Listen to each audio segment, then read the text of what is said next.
దేవుని నామానికి మహిమ కలుగును గాక. ఈరోజు మనం సంఖ్యాకాండం 2వ అధ్యాయం 3వ అధ్యాయం చదువుకుందామండి.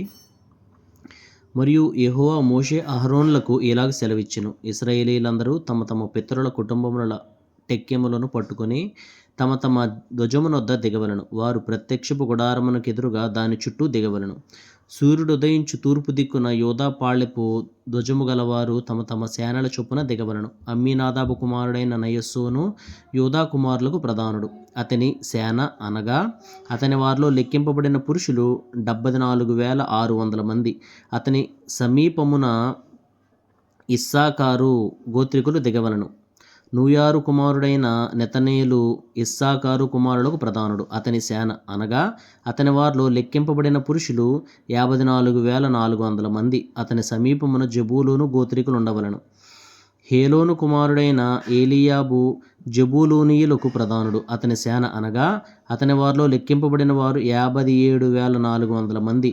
యూదా పాళెములో లెక్కింపబడిన వారందరూ వారి సేనల చొప్పున 186,400 మంది.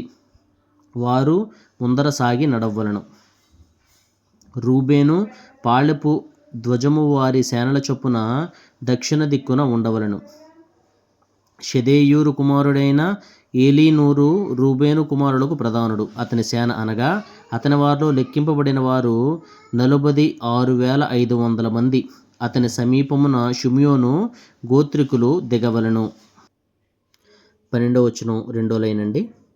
నూరి షద్దాయి కుమారుడైన షెలుమీయేలు షిమ్యోను కుమారులకు ప్రధానుడు. అతని సేన అనగా అతని వారిలో లెక్కింపబడిన వారు 59,300 మంది. అతని సమీపమున గాదు గోత్రికులు ఉండవలను. రగూయేలు కుమారుడైన ఎలియాసాపు గాదు కుమారులకు ప్రధానుడు. అతని సేన అనగా అతని వారిలో లెక్కింపబడిన వారు 45,650 మంది. రూబేను పాళెములో లెక్కింపబడిన వారందరూ వారి సేనల చొప్పున 151,450 మంది. వారు రెండవ తెగలో సాగి నడవలను. ప్రత్యక్షపు గుడారము లేవీయుల పాళెముల నడుమను సాగి నడవలను. వారెట్లు దిగుదురో అట్లే తమ తమ ధ్వజములను బట్టి ప్రతి వాడును తన తన వరుసలో సాగి నడవలను. ఎఫ్రాయిము సేనల చొప్పున వారి పాళెపు ధ్వజము పడమటి దిక్కున ఉండవలను. అబీహూదు కుమారుడైన ఎలీషామా ఎఫ్రాయిము కుమారులకు ప్రధానుడు. అతని సేన అనగా అతని వారిలో లెక్కింపబడిన వారు 40,500 మంది. అతని సమీపమున మనష్షే గోత్రము ఉండవలను. పెదానూరు కుమారుడైన గమలీయేలు మనష్షే కుమారుల్లో ప్రధానుడు. అతని సేన అనగా అతని వారిలో లెక్కింపబడిన వారు 32,200 మంది. అతని సమీపమున బెన్యామీను గోత్రికులు ఉండవలను. గిద్యోను కుమారుడైన అబీదాను బెన్యామీను కుమారులకు ప్రధానుడు. అతని సేన అనగా అతని వారిలో లెక్కింపబడిన వారు 35,400 మంది. ఎఫ్రాయిము పాళెములో లెక్కింపబడిన వారందరూ వారి సేనల చొప్పున 108,100 మంది. వారు మూడో గుంపులో సాగి నడవవలను. దాను పాళెపు ధ్వజము వారి సేనల చొప్పున ఉత్తర దిక్కున ఉండవలను. అమీషదాయి కుమారుడైన అహీయెజెరు దాను కుమారులకు ప్రధానుడు. అతని సేన అనగా అతని వారిలో లెక్కింపబడిన వారు 62,700 మంది. అతని సమీపమున ఆషేరు గోత్రికులు దిగవలను. ఒక్రాను కుమారుడైన పగీయేలు ఆషేరు కుమారులకు ప్రధానుడు. అతని సేన అనగా అతని వారిలో లెక్కింపబడిన వారు 41,500 మంది. అతని సమీపమున నఫ్తాలి గోత్రికులు ఉండవలను.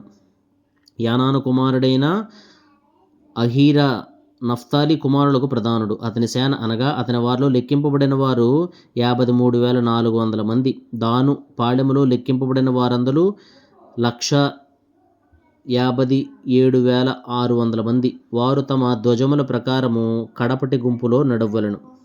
వీరు ఇశ్రాయేలీయులలో తమ తమ పితరుల కుటుంబముల ప్రకారము లెక్కింపబడిన వారు. తమ తమ సేనల చొప్పున తమ తమ పాళెములలో లెక్కింపబడిన వారందరూ 6,03,550 మంది. 33వ వచనం అండి. అయితే యెహోవా మోషేకు ఆజ్ఞాపించినట్లు లేవీయులు ఇశ్రాయేలీయులలో తమ్ము లెక్కించుకొనలేదు. అట్లు ఇశ్రాయేలీయులు యెహోవా మోషేకు ఆజ్ఞాపించినట్లు సమస్తమును చేసిరి. అట్లు వారు తమ తమ వంశముల చొప్పునను తమ తమ పితరుల కుటుంబముల చొప్పునను ప్రతివాడు తన తన ధ్వజమును బట్టి దిగుచూ సాగుచూ నుండిరి. ఆమెన్. 3వ అధ్యాయం